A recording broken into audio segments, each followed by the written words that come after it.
Welcome back to the Mid-Morning Show. You are live on USIU Radio, and I am here with my special guest. We will be talking about YouTube, motherhood, digital marketing. And just before I go on, I'm going to let her introduce herself. So welcome to the studio. Thank you so much for having me. It's such a pleasure.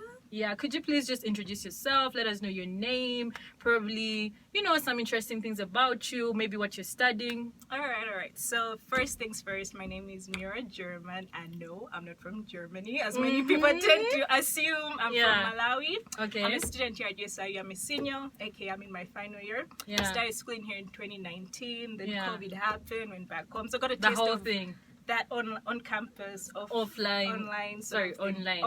Yeah, online. So So I'm an IBA major. Marketing is my concentration. And personally, like I said, I'm from Malawi. I'm a mother. I'm a student. I'm a digital creator, content creator. You should have been a young famous in Africa. What do you think? I think I would have represented my country well.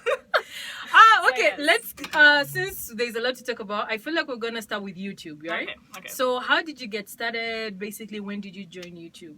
Well, I was just inspired by my friends and my previous uni before I came here. Yeah. Story time for another day. Yeah. So I just saw like you see your friends who are in the same block as you, same class as you on YouTube. And once I started seeing how people learn and how to do it, I was so intrigued because I already have a creative spirit. So I was like, why not share my creativity on this platform? I just went in it. And when was this? This was back in 2016. Ooh, so it's been 5 years? It's been 5 whole years of doing. Of course, I took a gap. Yeah, of course, you usually take gaps in between, Exactly. but you keep coming back to it. Yeah, you keep coming back to it. I came back stronger after that gap. Okay. What kind of videos do you create? Well, initially, I used to do lots of beauty-related videos because that's the thing at the time that I was so interested in and still am.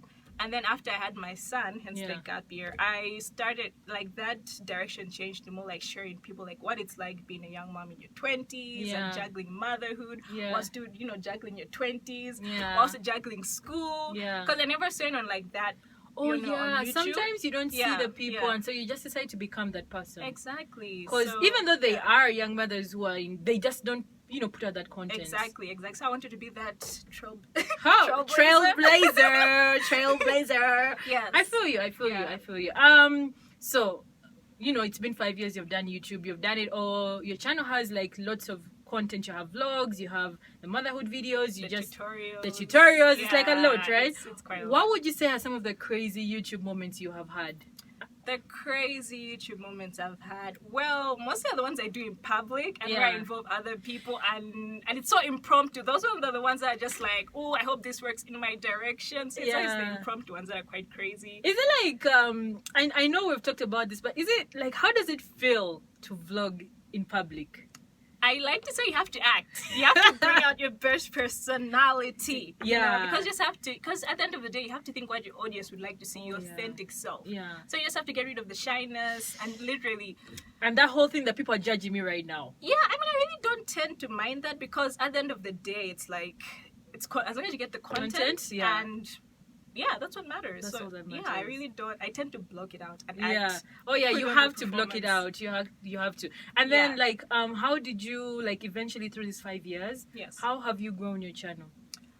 It's been through so many tips and tricks from collaborations. Using the CEO, which is the search engine optimization system. So every time, how every year there is trends. Yeah. People do during COVID, also mukbangs. Do with come with me along this or do this with me. So if you use those wordings in your YouTube titles or in your descriptions, YouTube tends to push that. Okay. And that also helps you get outreach, collaborations like I mentioned. Just also promoting yourself. Or through your social media account. Right? Oh yeah, the whole Instagram, Twitter, Facebook. If you want to go as extra, your emails. I was about to say email marketing, but if you want to do a whole billboard, Like, it's okay. Yeah, it's crazy how I've never Yeah. seen a billboard though. So Yeah, I'm it's looking forward to see who's gonna be the first YouTuber to go that far. You're giving me ideas. Yeah, right now. That. No, for real, I've Consider that. never seen that. Like, it could be crazy. Like, It could. put up a billboard and be like, yeah, hi guys, subscribe to my channel. Like, Exactly. So yeah, it's just a matter of just going with what's trending, learning new tips and tricks, or even YouTube itself. So yeah, that helps. Okay. Yeah. And usually, where do you tend to get your ideas for your channel from? Just my life, just things that happen daily in my life, even other people outside me, the YouTube, what's trending, try to hop on the trends, and just try to share what, interests you and what you want to learn or share to people. Okay, so do you usually like confine yourself to what you do, or are you open? Because there's people who on YouTube who have like specific niches. Yeah. And it's great. Yeah. It's just like when it comes to you, when you're doing beauty, all these things, do you like confine yourself, or are you like, okay, is there where you draw the line and you're like, nah, that's not my space, I'm not gonna do a cooking video? Yeah. I think it's very key to understand your niche. That's the key thing that you have to associate you that with. So with that same niche, you're able to cross-cut into other interests. For example, let's say if I'm doing a mommy video, I can relate like, oh, how to do your makeup as a mother, or how what it's like being a mother at school. So that's like already drilled into beauty, education, I feel you. But like there's this core niche of created. Yeah. And of course you just have to stick to your values. Like I would never do something related to like, oh, that's against my values, Oh yeah. Yeah, and like if it's very offensive, I wouldn't want to dwell into that. Yeah, so also stick to your YouTube values, guys. So never compromise that. Yeah. What do you mean by stick to your YouTube values? Like you started your YouTube channel based off the values you share or you share with your audience. So when you do something out of the blue, like how people chase cloud, like when you start doing some cloud chasing type of content, stuff, and it's so against what people know you for. Exactly. Okay, I understand people tend to lose their respect towards you if you do that. So you have to just be authentic and real and raw. Okay. So yeah.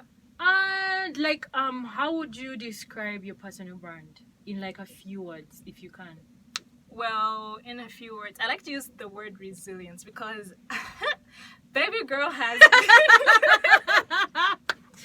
like I say, the fact that I had my child at 21, there was a lot of like self-building, self-realization to the point where I'm now just like, whatever life throws at me, I'm willing to take it on. Like full on, whatever challenge comes at me, I'm willing to take on and just conquer it. So yeah, it's more of a resilience and just try to put out this bubbly positive. I was gonna say bubbly. I was just waiting for you to say it because it's like lifestyle, okay? Yeah, bubbly lifestyle, girl. Yes. Yeah. So eventually, like, did you find that you are that person, or did you build that person, or did life just help you create? You know how it's a more, how life experiences tend to mold us into the people we are, and if we actively do take part in like becoming those people. So I'd say it's been life and just also support system and just also myself, just building myself up because you can't have everything figured out at 18. You can't. Whatever you knew at 18, the time you're at 25, like it's different. It's different. So I would say life experience has definitely molded me to who I am today.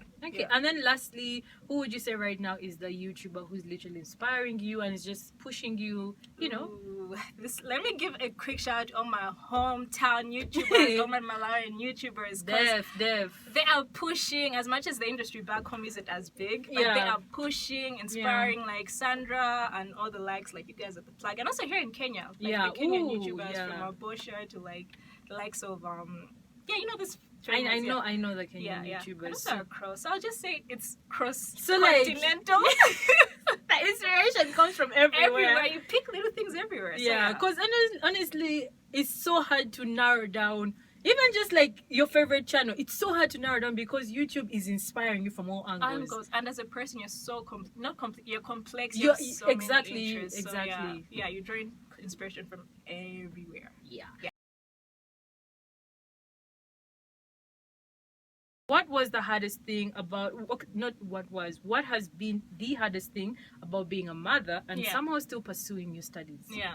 I think the biggest one is just the sacrifices you have to make. Yeah, because like in your early 20s, you're still figuring yourself out. Yeah. So you don't have everything figured out. So you just have to learn to like put your child first, do what is best for your child, and hence you have to sacrifice a lot. In my case, like being away from them. Yeah. And just knowing like, okay, this sacrifice is for their own good. Yeah. So that adjustment is a lot. Yeah. But it's worth it. It's definitely worth it. Yeah. And then what what would you say is the most surprising thing you discovered being a mom? The power of feeling like a superwoman. Are you for real? For real. Because I remember the first month, even actually during, like, before I gave birth, there was always that feel like, oh my gosh, am I going to be able to manage this role? I'm just 21. Do I know what I want to do? But no, it's just a natural instinct that comes in onto you. Like, a natural superpower gets activated within you. Girl. Are you for real? Yeah, so that superpower for me just is so empowering. Yeah, like you get to push yourself and all that stuff. Yeah. Okay, so all that just plays in your benefit for you and your child. Yeah. All right. And then how have you changed as a person since becoming a mom? I know oh my god, it's been a full 360 change. Yeah. You know? Like, just from understanding, like, you're no longer an young, like, I mean, you're young, but like you have leveled up in the mind so hard. Oh yeah, it's always in the mentality. Yeah, now like you're still young, of course, but now you just have that mentality, like, oh, now you have someone who will look up to you. You have to do what's best for them. You're no longer thinking about yourself, as we mostly do in our 20s. Well, we don't have a lot of responsibilities like our parents. Yeah. So you just have to step into that responsibility and make wise, informed decisions. Yeah. Nice. So I guess for now it's more, I make more wise, informed decisions. Yeah. And I always try to push myself to be my best every day. Yeah. I never settle for less. Never settle for less. Ooh, right there. Yes. Right there. Right there. Exactly. And lastly, in your opinion, were all things you heard about childbirth accurate or way off? I think everyone has a different experience. I mean, there is the basis, like, it does hurt. Yeah, that is what we are generally interested in right now. Yeah, but no, generally, I would say, like I say, it's a different experience for me because I had a great support system. My parents were so supportive. My sisters, my extended family, friends. Wow, they made the whole journey very interesting and not as scary. Because usually it's scary, man. Exactly. You're thinking about your life. You're wondering, will I come out of this? Will I ever go back and be old me trying to, Yeah, exactly. So it takes a lot of, the support system just made it more easier to adjust to and more loving. So I guess your heart goes out to all those, those young people who have gone through the same situation but didn't have a support system. Oh yeah, definitely. Imagine not having that. It would have been. It raises your anxiety. People get depressed and have like postpartum depression. So it's really key. Even if you're some families, as much as I feel sorry for other people where their families tend to abandon them. Yeah. Those are the people that have to look for like support outside, like with friends. And actually, my ultimate goal though is to actually open a motherhood center for such. Are you for real? Just for them to find a place where they can solitude, support, because we need those in this day and age. You know? But digital marketing, as Mira has told you before, she's a marketing student, content creator, the whole shebang. Yes. So Mira, in the briefest way, what would you say is digital marketing for someone out there who keeps hearing it but doesn't even really know what it means? Yes. In the most layman language, it's internet marketing. Ooh. I think we're all aware of internet marketing. Yeah. But marketing that takes place on the internet. On the internet or any digital platform. Because you know how the internet is evolving. We now have like 3D, the metaverse. So take note of that. Yeah. Yes. You guys, have you heard? Have you heard? So basically it's internet marketing or marketing that happens on digital platforms. Yes. Okay. Yes. So just before we go into digital marketing, as a student of what's the course's name again? International marketing or international your course. Business administration. But with a concentration in marketing. Why did you choose to study marketing? Because I fell in love. Actually, why did you choose to concentrate in marketing compared to finance? Exactly. Actually, yeah. Firstly, I'm not a math person, so finance and accounting was off the hook. Yeah, it's like I'm not gonna put myself through that. High school was enough. Exactly. I chose marketing because as a creative and just generally a creative person, I love sharing. Because marketing too, it's not only about like advertising as people tend to associate. Yes, personally, I think marketing. I think advertising. I think promotion. Exactly. It's more than that. In a nutshell, it's just you're communicating the value your brand offers to people. Think about that, like in a cross-cutting way. So I was like, all right, this is great. I love communicating with people. I love like sharing the whole value behind your brand. Yeah. So since I chose marketing, it's cross-cutting. You can work in any industry because marketing is everywhere. Okay, let me ask you something. So what then becomes the difference between marketing and PR? I know there's a difference, but when you talk about communicating brands, that's also something similar to what PR does. Yes. So where does. Actually, PR is a subcontext. No of marketing. way. Think of marketing as the umbrella. No way. If you think of branding, public relations, publicity. This is all part of marketing. It's all communicating. You're communicating your value. So wait, does that mean also marketing now is under communication? Is that like how the circle goes? Because there's like a circle. Yes, actually that's true. Because communication, what is communication? You are passing information from sender to receiver. This is communication, marketing is communication, advertising is communication. You know, it just takes different forms, you know. But in the nutshell, the key baseline is you're trying to pass communication. Okay. Yes. All right. Yeah. And how important would you say is a digital marketing strategy for companies in the world today? And to give you more context, I don't want us to speak about big companies because I believe they have that finance. So I want to talk about SMEs. I want to talk about small businesses because those guys are really struggling, you know. Even though they get on social media, I don't know if you know some of them, like even back home, even though they get on social media like a small business that has like enough content to go on social media, they just go about it in an analog way. They just post pictures with and then that's it. Like, or they go on Facebook interaction? and they're just like they don't care about interactions. They just want the social media manager to drop like posts. It's done. Thank you. Oh, I get what you mean. That's quite outdated. Exactly. And this actually is a good segue because part-time I'm a social media manager, so hence like I also offer like brands and you have the perspective and experience. Because I started in 2019. And it was also so random. It's just that person who approached me like, I see you're good with social media. Why don't you do this? I was like, all right. Okay. So that experience has shown me like what most brands get wrong is they just think it's all about posting and growing the numbers. Sure, the numbers are important, but at the end of the day, is what value are you giving to your customers and to your audience? And you have to understand with current trends and times, understand the platforms you're marketing on, what would work. Because what would work on Instagram does not work on Twitter and Facebook. Or Facebook. So when you're coming up with a strategy, you have to make sure your content and your message is aligned with that platform, you know. So that's the key thing. Because some people even like, I didn't know this, but some people actually market on Snapchat. Exactly. People have shows on Snapchat. Can you imagine? So you have to take all that and be inspired, be willing to learn, improve, stay trendy. SMEs have a lot of work to do. They do. Because usually when they get a social media manager, they just want you to drop pictures, 10 posts, and that's it. You need to really put value.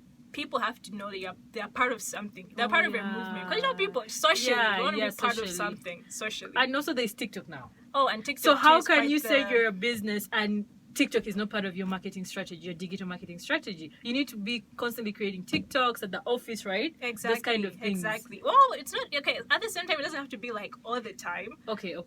Depending on, like, for example, TikTok. I see some businesses. Okay, but another factor too is to take in your creativity. Because there'll be some people who post once a month, but the amount of effort and creativity they put in that content, it makes them run in the long run. So also do take in mind what sort of like how you want to structure your creative content. It has to be engaging, fun, entertaining, informative. Because if you're just so repetitive, people get bored easily. And also I think, is this point also true whereby you can't do it all? You can't take on all the social media platforms? You can't, because personally, when 19-year-old Mira was trying to be on all platforms, she figured out like, nah guys, you can't. You pick your top 3 and then you keep it moving. Pick your top 3 and you can expand. You can always reshare. You can always, reshare, but have your target, like you said, top 3, have your target 3. But right now, how many social media platforms are you on? Like, do you have accounts on? Let's start. Oh, Instagram, Facebook, Snapchat, but I forgot my login details. Twitter, Tumblr, to all my original like OG millennials. I feel you. There's TikTok as well, YouTube as well. What else? I really want to create a website, guys. Oh, having a website is key. But a website is key. Yeah, actually, because a website is key. A website is so key. Having an online then you portfolio. link all these things to your website is very key. Website is key. Are you on Reddit? No. I'm still trying to figure out Reddit, guys. I like. Okay, the thing about Reddit is like what I figured out about it. It's basically people just create accounts and share stuff. Yeah, the share platforms. Yeah, and it's like the crazy stories that are. So I think I would open a Reddit account to just be those users with like no names and no. It's anonymous. And sort of to just enjoy the content. Exactly. But like to create on Reddit, no, that's a lot. There's also LinkedIn. I am really advising all my Gen Z millennials, everyone, to be on LinkedIn because it's literally the go-to place now. Ever since COVID happened, you see Yeah. how things moved online. So don't ignore LinkedIn. It's not for your parents only. Yeah, okay? some people have that mindset. It's like Like for it's older all- people. No, I have friends Okay. who found jobs Yeah. literally after college or within college because of LinkedIn. So go for Really? it, guys. Just have it. You can also look for like ways how to create the profile. Yeah. It's not as complicated, you know. So Yeah. yeah, do that. If you need help, you can contact me on my Okay. Gmail. Which will be on the website pretty soon. Exactly, but yeah, that is key. It's very Okay. key. Yeah. I want to ask you something. Have you been able to run a digital marketing campaign before? Of course, as a social media manager, it's your key thing. And tell me, how was it? How successful was it? What yeah. were the ups and downs? And basically, what did you take away from the whole experience? My first time was when I was a social media manager for this gaming place, a VR gaming place, and Okay. it was around during COVID period, I think, or before Yeah. COVID happened, and we wanted to grow our audience more Yeah. and engage with them. So we ran competitions. Because if you notice, brands do run competitions They as a do. way of just trying to interact Yeah. and also give back to their people. Yeah. So we had run a competition for a month, and we actually saw like it was really productive because people were engaging. If people were engaging with our games, we told them to share, and when they share, they told people like, please vote for me. Yeah. And in doing so, you're getting the numbers. So I'd say it actually got us like a whole I would say 100%. Are you for real? Like a 98, 90, 100%. It's never really 100. Give back. you know? Okay. Yeah, And how about the engagement on the page during that time? it was literally increasing every day because that one person who would go to their friend would tell their friend, and then their friend would tell their friend, the family, and just spreading the news to help for people to come to partake in that. Yeah, and how easy is it to come up with a marketing campaign at Digital? It's not a one-person thing. That's why you have to work as a team. If you notice, all these big brands like of Nike, they literally hire a whole marketing agency. Are you for real? That's why if you notice some of this, like of Maybelline, like, as much as some people do the whole in-house marketing, but it's best to outsource because it cuts you time, it saves you time, resources, and it allows you to get great value for your money because there's people dedicated to this one thing. Exactly. So it does take a whole team. Okay, I thought it was like a one-person thing. Oh, if it's a one-person thing, but it's really involving. Yeah, it's so involving because you need content. You need to take the pictures, the videos. You need feedback graphics, from people, and also for people to also give the ideas because it's a very creative process. You share and you learn and you fix where it needs to be fixed, and then put it out there. Exactly. All right. What would you say are your top most ranked platforms that you believe have not only have mastered the digital marketing game? Well, definitely Instagram, because I think at the moment it's one of like the most downloaded social media app in the world. It is. It really is. And also, I think the thing that I like the most about Instagram is how it started out. Oh, right? Instagram started just sharing pictures. That's I don't know if you remember, like the OG brown icon. Remember and just the blue layout. Oh gosh, it was so simple, guys. These guys are joining Instagram with stories, and I'm just like, you guys, Instagram came from somewhere, and just its ability to like all the things you're talking about before to adapt, make the necessary changes. They're always trying. Of course, at the moment, that's where now TikTok came in and disrupted everything. TikTok is a disruptor, and we need to get into that right now because TikTok came through and just changed the game. One thing I love about TikTok, though, you get to discover different personalities and different nationalities compared to Instagram. Yes, I observed that. And then I was watching a TikToker who was actually having the same conversation we're having, and he said the biggest thing why TikTok is the most disruptive thing is it allowed people to be real and raw. Exactly. And you feel me? Genuine. Instagram, filters, Photoshop. We're giving it to that whole thing where it's like you have to put out your best life out there. And then also the algorithm itself strongly supports these, the filtered good-looking type. Exactly. But TikTok doesn't care. TikTok doesn't care. The most randomest. And even though your video quality is like poor, they don't care. Is the content making people like, they just care about pushing content that's like, making people engage, making people entertain. That's all they care about. And I think that's what made it like a very, very strong platform. Because anyone, you've seen those videos of like someone in like a remote area shooting like a very crazy video and it like has 1 million views. Or even the most randomest, let's say Asian in a very like little village in Asia who's chopping wood and it'll have over like 10 million views. And it's like, thank you. Instagram could never Instagram could never. Yeah, true. Exactly. So True. that's so nice. So I feel like Instagram is at the top. There's TikTok now. We can't ignore TikTok. It's not even TikTok. And I think I'm one of those people who feel like video content is going to become more key as we move into the future. Yeah, true. Because like I said, as much as Instagram is owned by the metaverse, which was Facebook before, which is Facebook before. They're trying to form this whole like 3D virtual reality. Yeah. So I think video content will really play a key role in that. Me too. Because we saw video content, it's more engaging. You know, it's just you lively. learn something. Pictures are like static. Yeah, you know, it's just like a picture. It comes and you forget. Yeah, but a video you can't forget. We have seen crazy videos on on the TikToks, and we just keep on. And you know, I think it's stuck in your head. Yeah. And the other, like, it's just so cross-cutting like that. So I feel like as human beings, like when you come back to the core of who we are. Sorry, guys, we are digressing. We're going into podcast mode. So Girl Chat 101. You feel me? Something that I really try to remember is human beings are very social. Exactly. And I feel like video captures the socialness of it. We like to connect to things. You know, we like to see like a video is just more engaging. I don't know. No, I agree with that. Yeah. It's so engaging. You get to say a person's personality. A person's personality. You get to be like, oh, how did they do that? How did they put that effect? How did they transform like that? Yeah. You know, how did they? So yeah, there's more.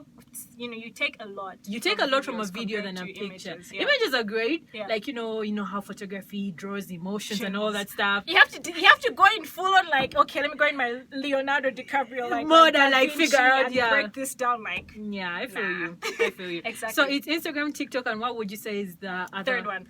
Well, I would say YouTube. I mean, YouTube is like the second largest search engine compared to Google. Are you for real? Did you know? I actually say, like, people actually go on YouTube and search something like how to make rice. Like how you'd go on Google. Have you heard of the YouTube Academy? No. Yeah. I mean, okay, it's just a general like term where people say like if you want to learn something. Oh, YouTube Academy. Sorry, like Google School, like Google University. Okay, I feel YouTube University. Yeah. I have friends who have learned photography, editing, cooking through YouTube, baking through YouTube, because like we were talking about video platforms, you learn a lot.